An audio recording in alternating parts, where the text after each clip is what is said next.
What is the simple and super important trick that can help you be the mom you really want to be? I promise, it's small and everyday, but it can change your life. I'll tell you exactly what it is in a moment. But first, Hi, everybody, and welcome to my channel. Hi, I'm Esty. I'm a parenting coach, a children's author, and a bibliotherapist. Before we dive in, I have something special for you.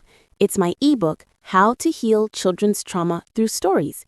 Inside, you'll discover gentle strategies you can start using right away to nurture confidence, calm, and connection with your child.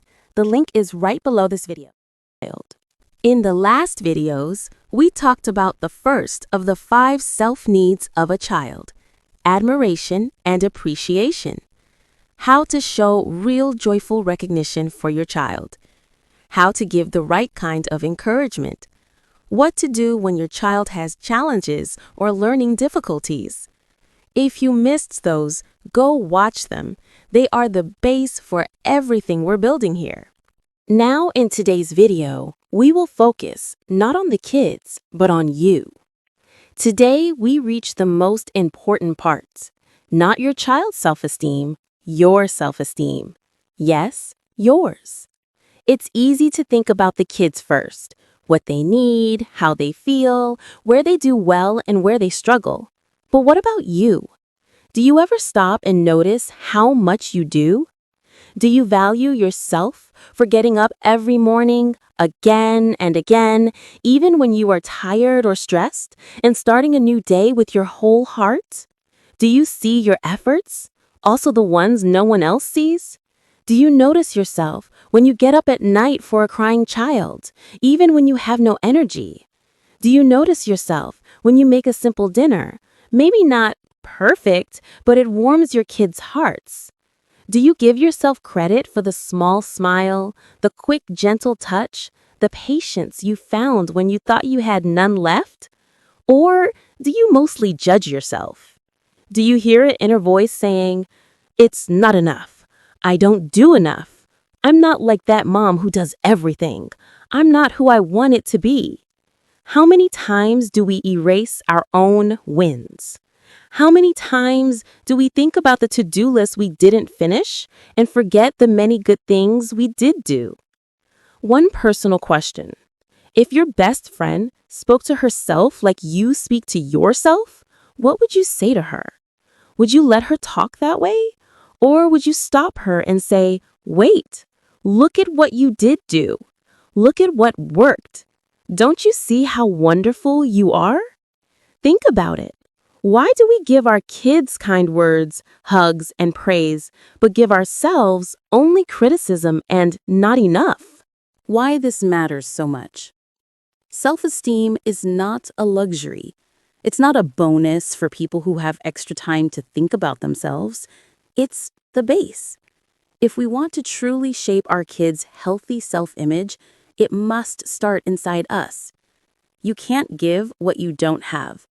You can't give a child a strong sense of worth if you don't feel worthy yourself. It's like trying to pour water from an empty cup. Nothing comes out. When a mom does not value herself, the child feels it without words. We can say, "You are special, I love you," but if the child sees a mom who puts herself down, who erases what she does do, who is never pleased with herself, the child learns that pattern.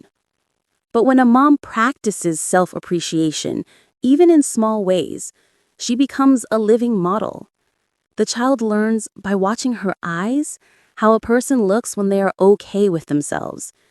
They hear how it sounds to say, "I did my best today. That's good." They learn you don't have to be perfect to be full of value. And it's not only for them, it's for you. A mom who can see the good in herself and hold her weak spots with kindness lives differently.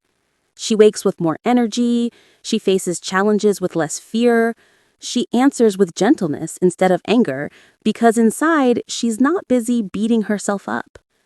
A mom who feels okay with herself and accepts what she can do sends out calm, compassion, and confidence. And the kids gain so much.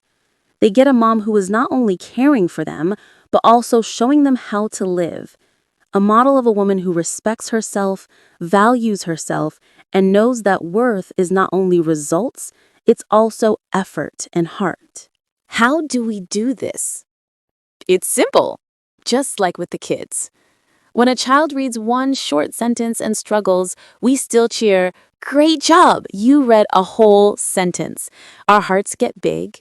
We see a small success as a big step. We don't let the struggle erase the win.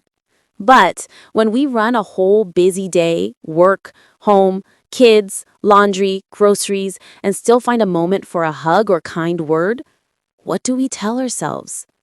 It's nothing. It doesn't count. It's obvious. We erase a full day of effort in 1 second. Think, why does a child get well done for one sentence, but you, after a whole day of giving, get only criticism? What message are we sending ourselves when we make our efforts small? Let's switch it with a small and powerful practice. Every night when you fall into bed, before your eyes close, don't list what you didn't finish.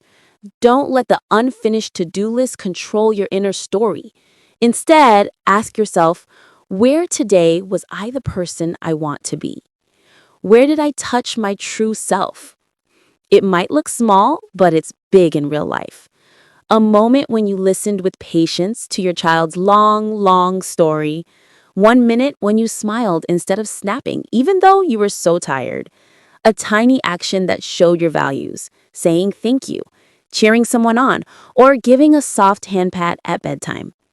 These moments may be seconds, but they are the building blocks of who you are. When you shine light on them, celebrate them and say in your heart, I did it. I was there. That's me. Your whole picture starts to change. What happens when you practice this? When you treat yourself with kindness, something deep begins to shift. It's not only a new thought, it's a new feeling inside.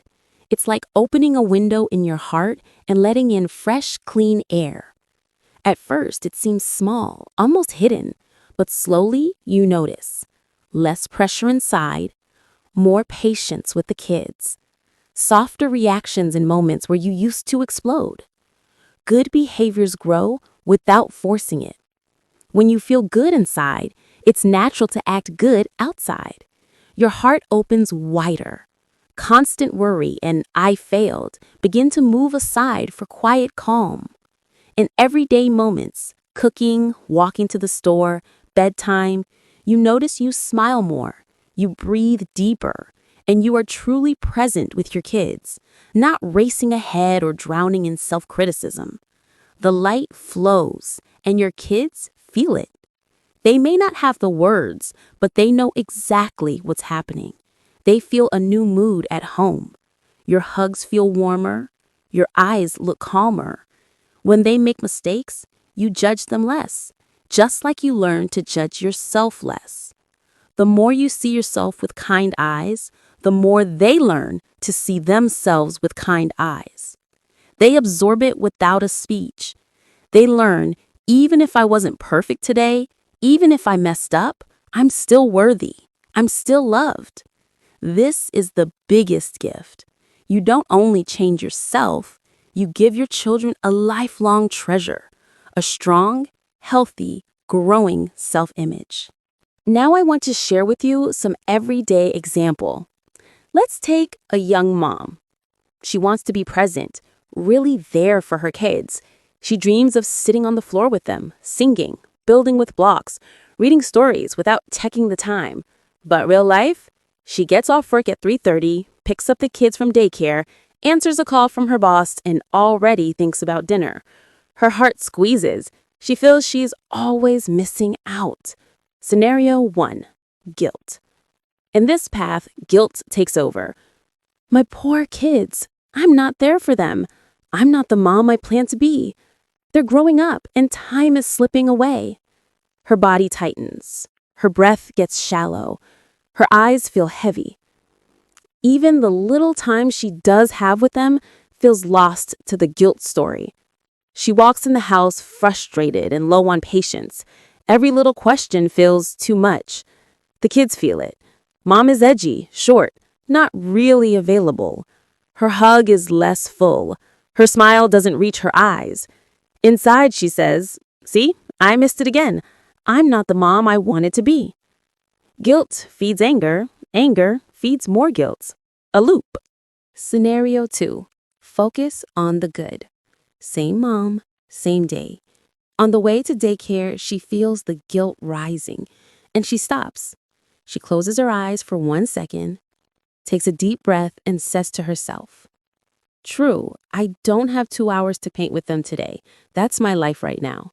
But there are small things I do." She reminds herself, "Yesterday, I sang a short song about birds with Henry. He smiled. I saw in his eyes how much it touched him. That was a real moment." This thought changes her energy. She walks into daycare with a real smile from inside. The kids run to her and she opens her arms wide.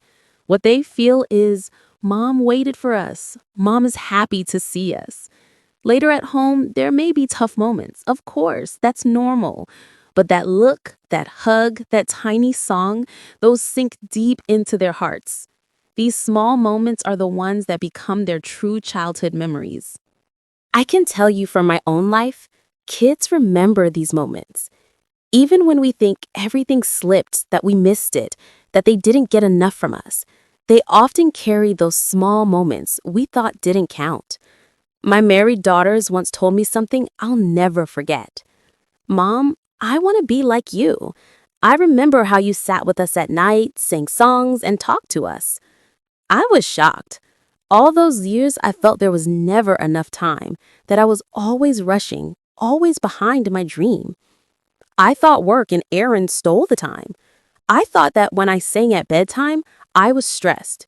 When I told a story, my head was somewhere else. I thought it didn't count, but they remembered those points. For them, that was their childhood. They didn't remember the unfinished to-do lists. They didn't count the times I lost patience. They remembered the eyes, the song, the hug, the real connection. This teaches me and you that kids collect the pearls. They don't count how many times we fell. They keep the times we were there, even for a moment. What we call crumbs, they experience as a full meal for the soul. The secret is, when we focus on points of light, the light grows, it spreads, it fills the whole picture. Now I want to share with you an amazing exercise, collecting table legs. Your belief in yourself is like a table. The more legs it has, the steadier it stands. A 2-leg table wobbles, even if it's pretty. A 4-leg table stands strong, holds weight, and feels safe. So does your self-belief. The more legs, proofs, reminders, bright points of who you truly are, the stronger you stand, even on hard days. Step 1. Take a paper and pen. Write a list of people who love you. Don't stop at the closest ones. Add people from wider circles too. Your partner, a good friend, a sister, a kind neighbor, an aunt who calls at the right time, even your boss or a teacher who once believed in you. You may be surprised. More people love you than you think on low days. Step 2. Next to each name, write what good thing you believe that person sees in you. Make it specific, even if it feels small, like, "My aunt thinks I'm warm and a good listener. My friend knows I'm brave and dependable. My boss values my creativity and problem solving. My sister says I'm funny and fun to be around." As you write, you'll see people around you see beautiful things you sometimes forget to see in yourself. Step 3. Read your list slowly. Notice which words repeat. Maybe good listener shows up a few times. Maybe brave or warm or kind shows up again and again. Those repeating traits are your strong table legs, the proof that this isn't just comfort talk. It's real truth from many places. The reveal. Here's a little secret. What you wrote is not only what they think, it's also what you already believe deep inside. It was always there, covered by self-criticism, not enough, and comparisons. This exercise helps bring that truth to the light and makes you stronger inside. It's like cleaning an old mirror. Suddenly you see yourself clearly and say, "That's me. That's who I really am." Share and strengthen. How does it feel? Amazing, right?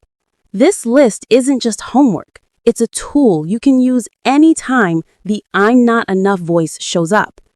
Open the page and remember how many legs your table has. I'd love to hear in the comments, what beautiful trait did you discover about yourself through this exercise? What point of light showed up again and again? It moves me every time to see each mom find new strength inside. Strength she didn't give herself space to see. And remember, it's not only what they see, it's what you already know about yourself. Now you have a way to believe it more and more. The secret is, when we focus on points of light, the light grows, it spreads, it fills the whole picture. Before we finish, your gift is waiting. The free guide, How to Heal Children's Trauma Through Stories, is right below in the description. Don't miss it. Today we talked about appreciation, and most of all, a mom's self-appreciation. Next time, we'll explore the next self-need, mirroring. What is it? How does it help your child? We'll talk about it in the next video. Don't forget to subscribe so you won't miss it. And so far, thank you for watching. And remember, your child's emotional strength starts with you. So take care of yourself, take care of your kids, and see you in the next video.